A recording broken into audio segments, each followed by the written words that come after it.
Hey, everybody. Welcome to episode 32 of the Touchline Podcast. I'm Rich. I'm back from my loan spell down in Lake Powell. And got Brett here. What's up, dude? Hello. um, Jared said he'd be joining us shortly, but we thought we'd go ahead and get started, and he'll come in as maybe a halftime substitution or something in a little bit. No, the 80th minute. He'll be a time-wasting sub, perhaps. But yeah, I had a good time down south with the fam, and you guys listened to the pod. You guys did a good job while I was out improving my skills on loan. Yeah, I bet you were working it down there, weren't you? Trying not to freeze in the water is what I was trying to do. So even though the air temperature is nice down there, the water's still like 60 degrees.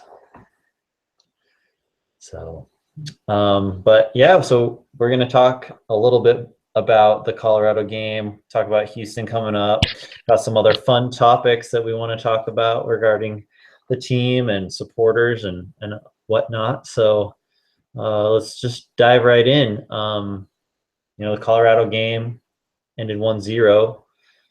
Um, listening to Jeff Cassar after the game, he said that he thought a draw probably would have been a fair result. It's kind of how I felt as I listened and watched the game. I listened to part of it on the way home and watched it once I got home. But it seemed like at the beginning, and I don't know why every single game it seems like it's this way. Is we either start off slow, and the team. I mean, Vancouver was this way. I think Houston was this way when we played them the first time. Colorado was this way, but they just lob balls over the top, over and over and over and over again. Yeah. That is. I think that's like our one weakness is I think they're realizing that we don't have really that height there on the back line anymore. I mean, we don't have Schuler, who is like a huge guy back there, and I'm wondering if they don't think we have the speed to outrun their guys to chase down that ball. Dunny was talking about how RSL this season is playing such a high line, trying to compress it. And we saw when we played Kansas City, what was that, the third game of the season? We had that high line. We caught Dom Dwyer offside a bunch of times. Mm-hmm. But it seems like since then, I don't know if teams are catching on to that high line or whatever, but they just keep pumping balls over the top of us, and we aren't getting them caught offside. They're just running on to it. So you know what? I know early in the year we used to catch a lot of teams offside. I wonder if they're thinking we're playing more of an offside trap than we really are. Or I almost wonder if the teams have gotten a little wise to our tactics that way. They know we're playing a high line and an offside trap, because we haven't caught people offside hardly at all in the last few games. Yeah, but early in the season we were catching a bunch of guys. Right. So it's almost like now they figured it out. So do we gotta, vary our tactics a little bit? Probably. I mean, they should be adjusting game by game, honestly. But what's weird is that it seems like as the game goes on, the opposition does it less. Like, yeah, Colorado didn't do it very much as the game went on, and Vancouver certainly backed way off. And I don't know if it's just because the forwards get tired making all those runs, or I don't know. I think it's more or less the game finally sets up and starts dictating how it's going to be played. And then that way they'll see that RSL more or less wants to play that possession style, keep it on the ground, quick passes and through balls and stuff like that. And so they kind of just start countering it because they can't go up and over anymore. They're committing too many guys to trying to clog those passing lanes. Yeah, I mean, that definitely could be. I don't know. I wonder if we change our strategy a little bit, or I don't know. But it just seems weird that at the beginning of most all of our games recently that's been what the other team has done to us, and we've been lucky we haven't conceded more, because there have been a lot of sketchy defending. Yeah. Something else I was wondering about, Brett. Do you remember the beginning of the season, first couple of games, that we were doing a similar thing with Yura, and we'd dump the ball over the top, and he'd end up with it in the corner all the time. Yeah. And I can't think of a single time in the last couple of games where we've done that. And so I was wondering, and maybe we'll have to ask Dunny or Trey, but is that by intent because up with it on the sideline, and then he wouldn't have anywhere to go with it because there was no one in the middle because he was the guy who was supposed to be in the middle, Yeah. But it's kind of like shrunk our outlet options because the first few games, he was a great way for the, Beckerman or Winger or Tony to just kind of dump it over the top of the defense, and he would just go chase it down into the corner. Yeah. If I remember right, a lot of those times when he had it down in that corner, he would try to cross it, and he would have guys in the box, but a lot of those times those guys would not be able to get on the end of those. And naturally, what should be the guy sitting on the back door would clean that up. You're the guy that should be cleaning that up. Like, that's his role. And I think they're realizing that they don't have a guy that can clean it up like that. And so maybe that's why they kind of moved away from it. I mean, I agree. It's something we should keep doing. I mean, that was kind of what, Colorado and Vancouver were doing. Maybe not to the extent of going right down the sideline and into the corner. But it's almost like if we do that, and if we have the other forwards or midfielders kind of commit to help with the attack, it's like once Yura gets it, he can cut it back upfield and back towards the middle to, say, Burrito or Plata or one of the other guys that are kind of supporting him, and then he can beeline into the center again. Yeah. I wonder how much of it also has to do with the fact that Plata's not there, because they kind of went away from that about the time Plata's injury showed up. Yeah, that could be. It could just be a tactical adjustment. And as soon as Plata's back playing healthy 100%, we might go back to doing that a little bit more.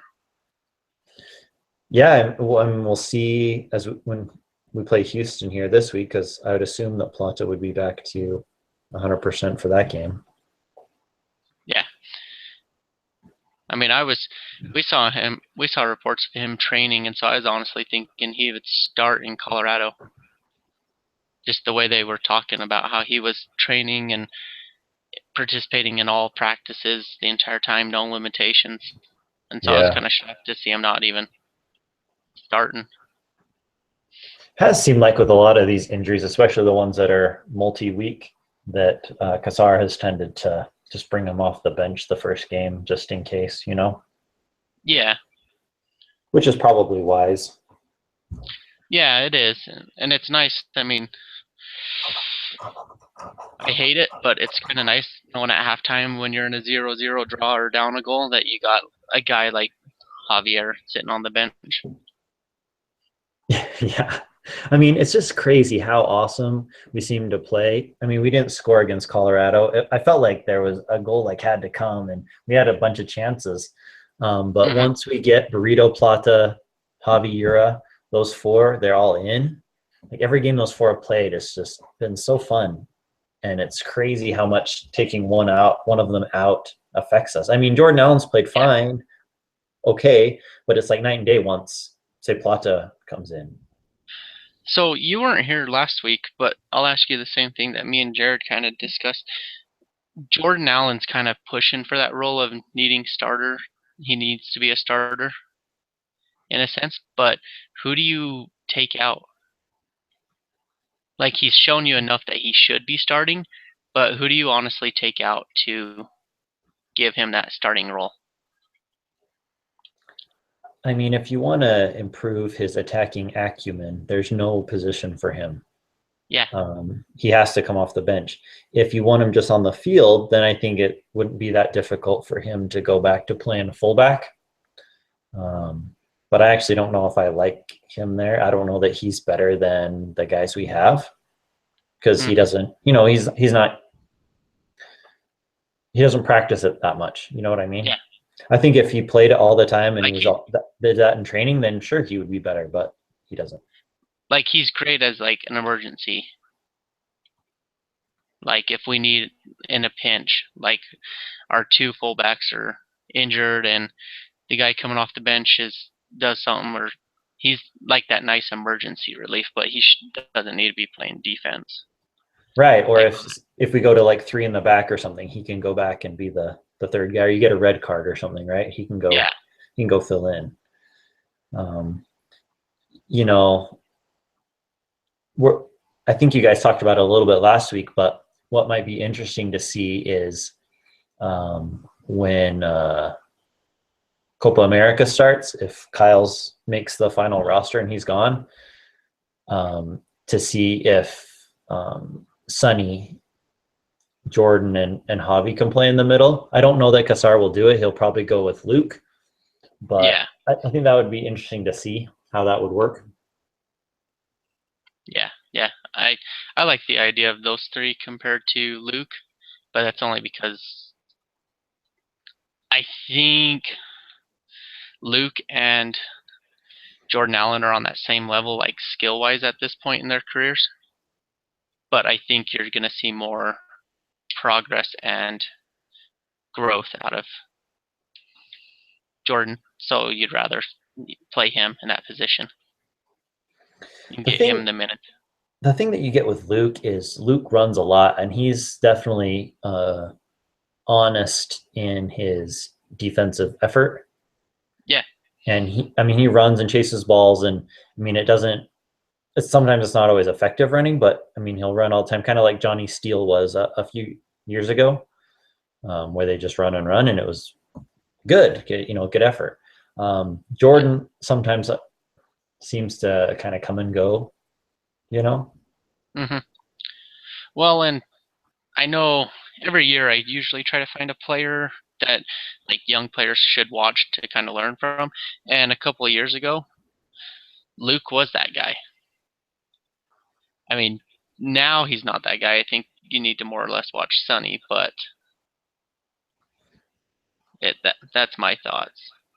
Is that one time he was based off of the fact that he, like you said, he's honest in his defense and he just runs and he doesn't quit. That's something that young players need to watch. Right. I mean, he does, make mistakes and sometimes makes bad decisions or different things, but a lot of players do, right? Mhm. So, and then kind of working against Luke is, Jordan's a lot younger than him, so theoretically Jordan would get better by playing. So, well, Yeah. his potential curve is higher than Luke's. Well, and then here's something else. So we've seen it in like Seattle and a few other places, but Seattle's the big one that can come to mind that we've all heard of recently. Is Jordan the type of player that, you know, after giving him like a year or two with proper minutes and everything, Europe starts calling? And there's always that potential there. Certainly, I don't know if he has that desire, and he has. I mean, he'd have to really start tearing it up because he just doesn't have the hype of some of the other guys. Do you know what I mean? Yeah.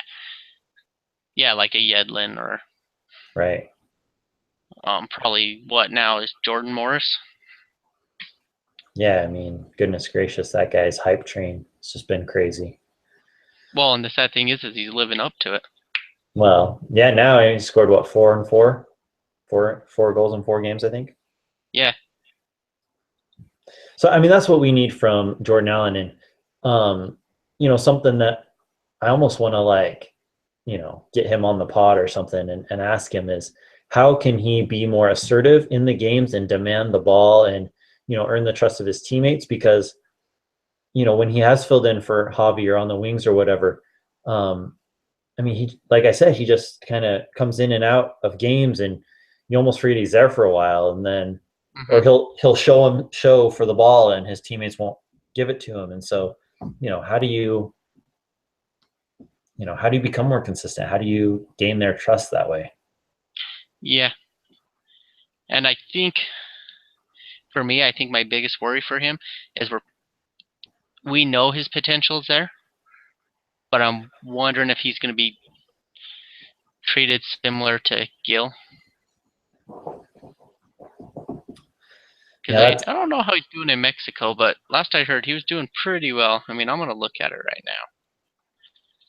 I mean, that's an interesting comparison because I definitely think Gil had more hype surrounding him, especially with like the national team and everything, than Jordan has had, even though I think Jordan's potential, I think, might be better than Gil's. But that is an interesting comparison because I see a lot of similarities with the two of them where, because of the position they play and the people that we have in front of them, it's hard for them to get consistent minutes. Mm-hmm. That specific person, namely being Javi, generally. Yeah. And because of that, and because the team is so used to Javi, when they do get time, it's just they aren't able to use their skills because the team isn't used to them. I think Gil is doing a lot of sub appearances. Is he still playing a lot? Do you know? It shows that he's only played in 6 games. So, from sounds of it, yeah, a lot of subs. And how many have they played? That I do not know. More than 6, I'm assuming. Oh, sorry, 7 appearances. And in their current season, they've been playing since January. Hard to know if he's hurt or what. Yeah. Let's see. Not a whole lot of info. Well, it says on here he's got nine matches. Well, then Wikipedia lied to me.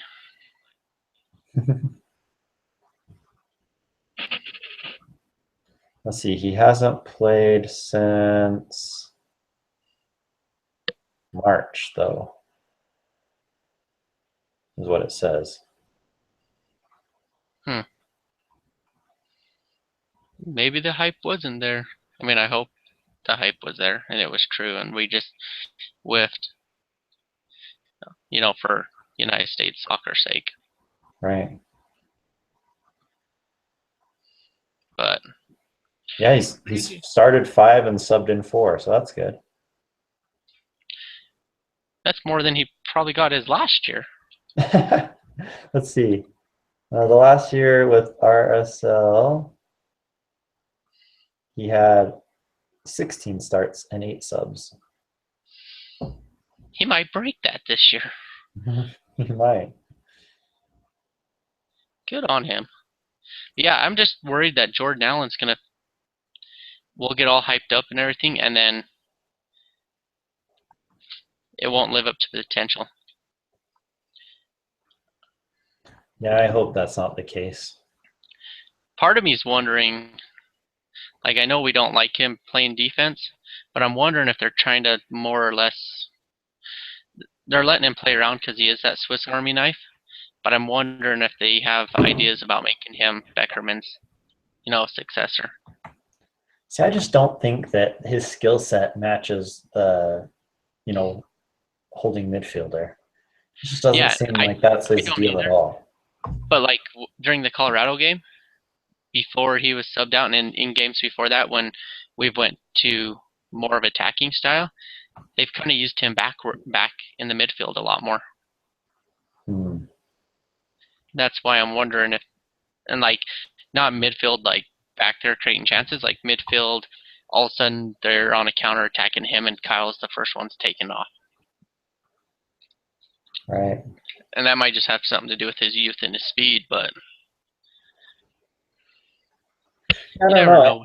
And it's almost like both him and Gil, I think, when Gil was first with us, Gil would have so benefited from the Monarchs, right? Of course. And I know Allen, he gets starts and sub appearances with RSL, but it's like I almost feel like we should just go let him play with the Monarchs all the time and put him in the position that we want him to learn and just let him play there every single game. But I don't know. It's probably a lot tougher to make that call, knowing that we have like Copa America coming up, where we'll probably lose Kyle, and we have Open Cup coming, and we were probably thinking that we'd have more CONCACAF than we really did. So that's probably why he's not in a situation like that. Yeah, and I mean, who knows? I mean, with injuries or different things, maybe he'll get to play a lot more games than we think. Because I mean, he is essentially, one of the first guys off the bench. Or if somebody's out, he's one of the first guys maybe that you bring in. So I don't know. It's an interesting thing to think about, anyway. Yeah.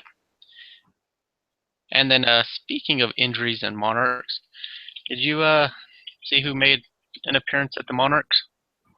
No. Really? Who? Oh, Chris Schuler. Oh yeah, I know. I saw that. Yeah, everybody was loving the fact that he was back. Yeah, I think he only played half the game, right? I believe so. I think he only played half, but that's still awesome. That, I mean, it's been forever, and I don't know. I hope his feet hold up. Yeah, he deserves something, man. I mean, that's a guy who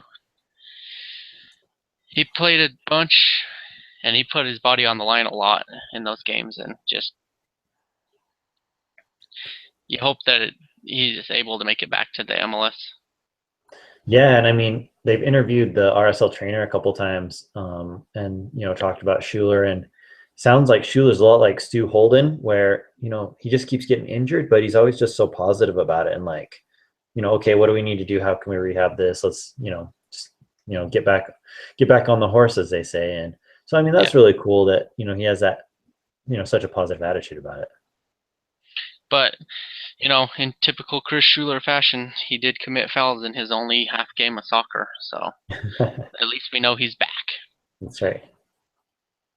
But moving forward, if we run into issues with injuries and Copa America and all that, it's going to be nice to be able to use a guy like Schuler that has that MLS experience as your, what do they call it, emergency relief or whatever. Yeah. So. Yeah, I guess it will be interesting to see, if Schuler still, keeps coming back, if we, sign him to a MLS contract or not. Yeah. I think probably because of how loyal we've been towards him, that's probably why he went with the Monarchs. And knowing that the team would take care of him in the end. Yeah. Yeah, for sure. Because I can't imagine that all the other MLS teams didn't choose to, one of them didn't choose to offer him a contract. Yeah, and he has said that was a little surprising for him too, that nobody really approached him about it. Because they're all concerned. This was like a guy, 2 years ago? Everybody wanted him to start for the national team because they thought he was the future of the center back position. Yeah, but it's just because he keeps getting hurt. Nobody wanted to take a chance, right? Yeah. So, hopefully he's able to make it back. For sure. I guess on the same lines of, I'll make a stretch here and talk about team unity a little bit. They posted an article, and I don't know if anyone listening is on Instagram and saw Wingert's Instagram post where the team went down on the Provo River and went fishing. And so, it got me thinking as like a team building activity, right? I think it was last Wednesday, maybe. And, they had the whole team out there. So instead of practice, they all went down and went fishing. And Beckerman said that, everyone caught fish and some guys caught a lot of fish. But got me thinking, Brett, what would you like to see either as a good idea or maybe not such a good idea of team building activities that RSL could do to, help camaraderie. Bubble soccer. Bubble soccer. Oh my gosh, that would be so awesome. Throw them inside those giant bubble suits and just let them go out there and beat on each other. Oh my goodness. Olave would kill Because somebody. during fights, I mean during games and practices and stuff, these guys are like they're half speeding. It's like football. Like don't hit the guy with the red jersey. They have those kind of rules going on. Right. So put them in the bubble suits, let them thrash on each other. I mean, Olave and Euro will probably end up trying to kill each other, but it'll be all great for the name of Team Unity. Oh man, that actually sounds amazing. I hadn't even thought about that. That's awesome. I want to play bubble soccer. My nephew, he went to prom, and that's what they did for their activity at prom. Was they had, I don't know, like 20 people or something, and they got the bubble balls and played soccer. And I'm like, oh man, that'd be so fun. And I'm gonna go out on a limb and say that Beckerman was probably the one that suggested it. Actually, they said that Kassar went and talked to Beckerman. Like Kassar had this idea, I guess, and asked Beckerman if he could kind of get it arranged, and then Beckerman, did the rest. Mm-hmm. So Well, I just know Beckerman's in love with fishing and all that. So, yeah, see, other than that, I thought it I would mean, be fun if they went and did go-kart racing. I thought that'd be cool. yeah, yeah. You see, Something we did, something we did in high school was the coach for team building activities would take us to like random places throughout the town, like cemeteries and stuff like that, and put out hula hoops.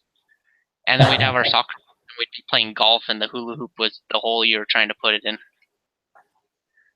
And it was that's fun because you were in pairs playing against each other.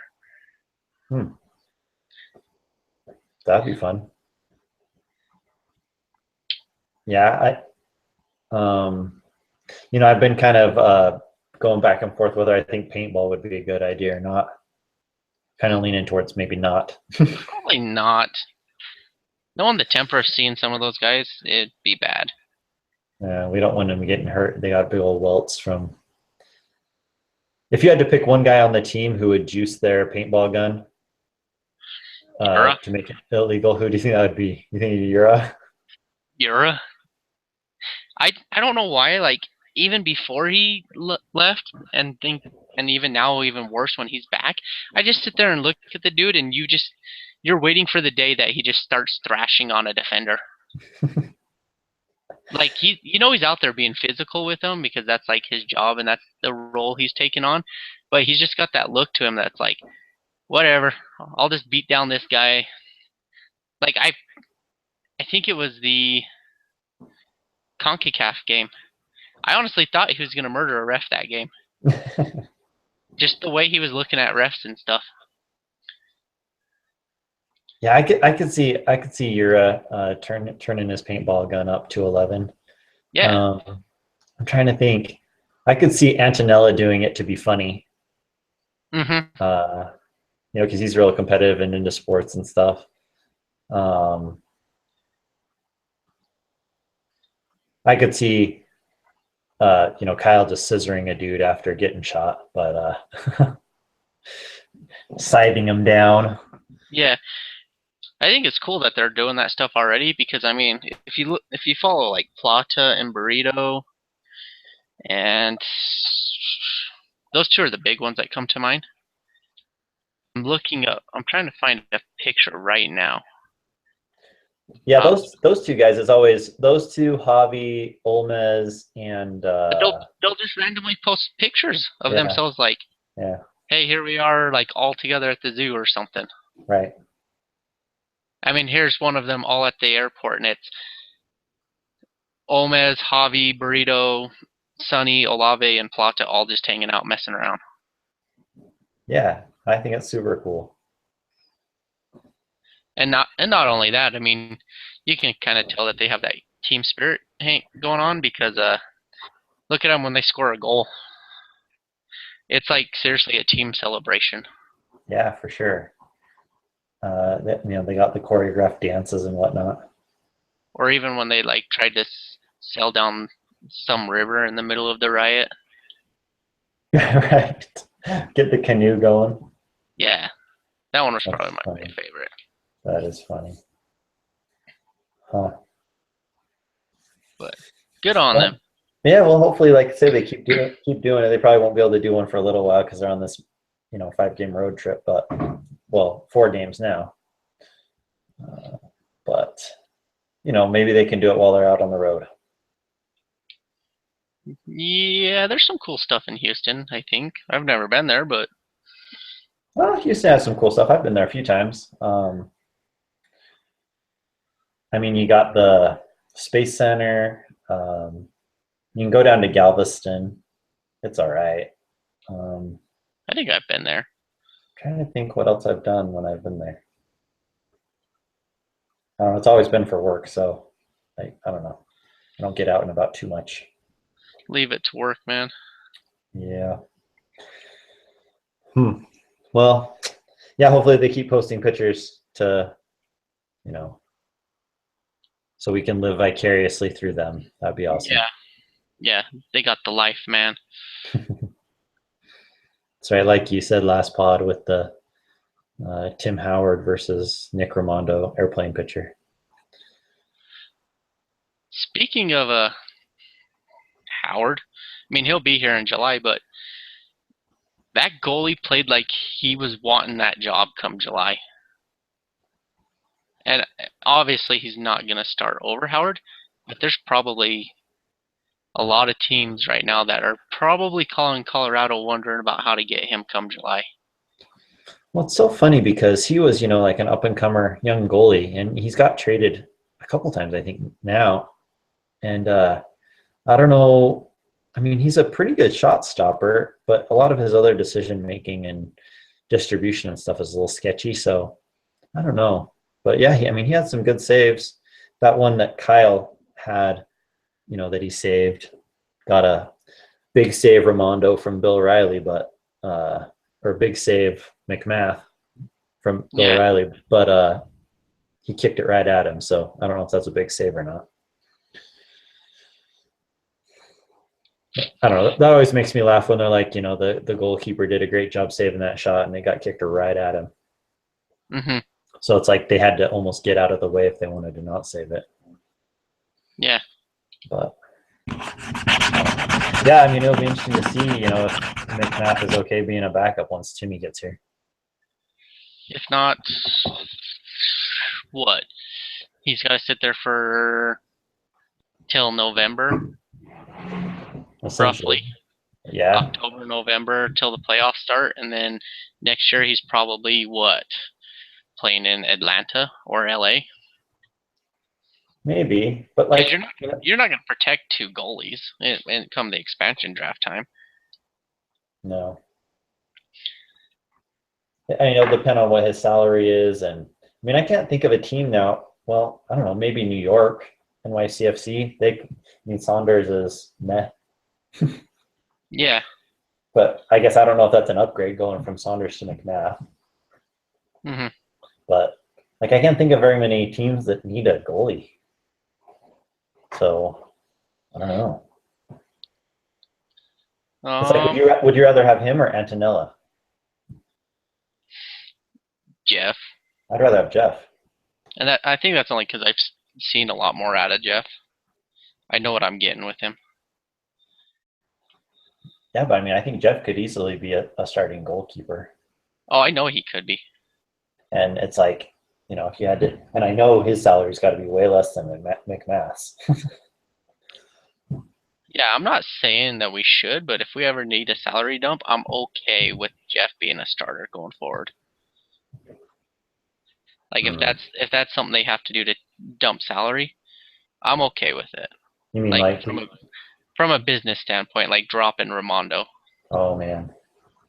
Like from like, would you do it? No, but from like a business side point, I'd be okay with it because Jeff's probably getting underpaid.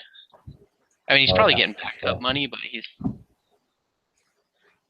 probably getting a little I underpaid. think we lose a ton in distribution ability by going to almost any other keeper. But um, yeah, I mean, I think from a shot stopping and organization ability, I mean, Jeff, I think would do fine. Obviously, not Nick. I mean, Nick Ramondo's, best goalkeeper ever in MLS history, but Jeff probably should be starting somewhere. Yeah, So, but he'll likely get the chance here. yeah, because we'll probably see. Ramondo will probably make the roster. Yeah, who else did they bring in? They brought in Yarbrough? No. Who's the young guy? Didn't they bring in a young dude? Uh, Let me check it out.